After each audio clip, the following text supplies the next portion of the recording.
I have two questions for you. One, do you have a job? And two, are you a follower of Jesus?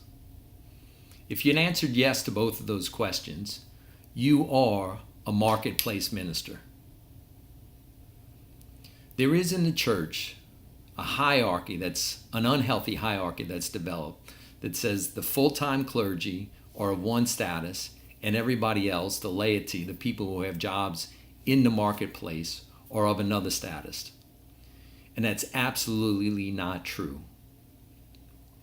The marketplace minister is of equal status to the full-time pastor, to the full-time priest, to the full-time clergyman.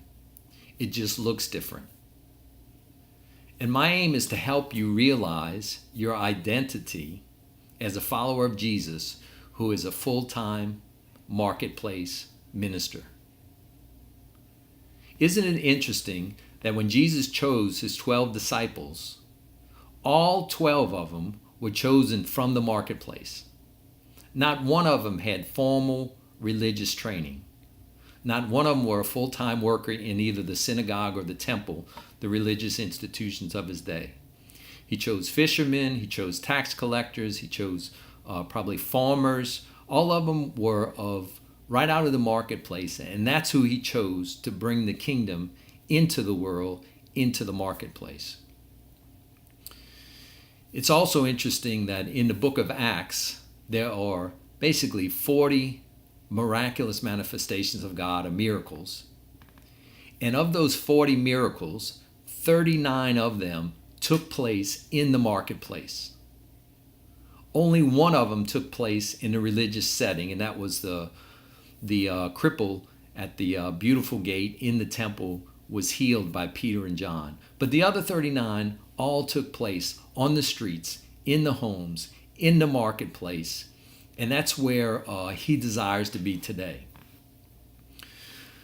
The reason why I've started this group called the Marketplace Ministers of the Greater New Orleans region is that I have a calling by the Lord to make an impact on our beloved city of New Orleans. And we can't make an impact on the city unless we make an impact on the marketplace. When I talk about the marketplace, I'm talking about the three spheres of business, of education, of government. And until believers take a hold of who they are and what their calling is as marketplace ministers, and they infiltrate those three realms, our city will not have the change that the Lord wants to do for us. This group is, in the next 12 weeks, I will be doing 12 different lessons, or about 10-minute videos, where I'll be sharing different aspects of helping you and validating your identity as a marketplace minister, and for helping you truly understand what it means to be a follower of Jesus that works full-time in the marketplace. You're actually called to build the church, not in the four walls of a building, but you're called to build the church in your sphere of influence of where you're living, where you're working, where you're spending most of the day. The church is not a place that you go to on Sunday for an hour or two and the rest of the week you live a different life.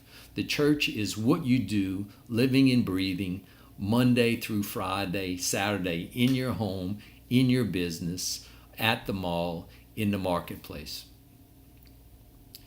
The two books that I will be referring to throughout the next 12 weeks, one is obviously the Bible, which is the book, and the other book is called Anointed for Business by Ed Silvoso.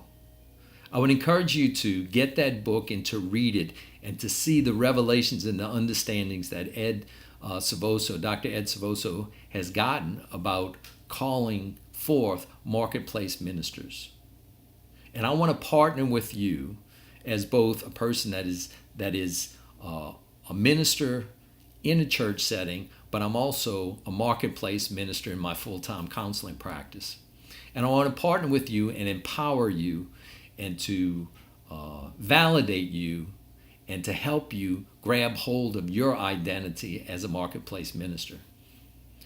The reason why I'm doing this group and teaching these things is that a couple days ago I was in prayer and I felt really strong in my spirit. I heard, empower the marketplace ministers. Empower the marketplace ministers. And I started asking, I said, what does that mean? And I really felt like the Lord was saying, I need to start connecting as in a sense, a pulpit minister with marketplace ministers and start empowering them and helping them realize the work that the Lord has for you in your sphere of influence. I'm not talking about bringing religion into the marketplace. I'm talking about integrating the fundamental values of the kingdom of God and integrating that into your place of work, into your homes, and into all your spheres of influences. So I'd like for you to consider, if you're a marketplace minister, to joining this group of marketplace ministers of the greater New Orleans area, to join our group so that you can get a feed every week of a 10-minute video that's encouraging you, that's helping you, that's challenging you to claim your place as a full-time marketplace minister. Thank you for your time. Please consider this, and I look forward to working with you as we go forth and bring the kingdom into the heart of our city, New Orleans, into the marketplace.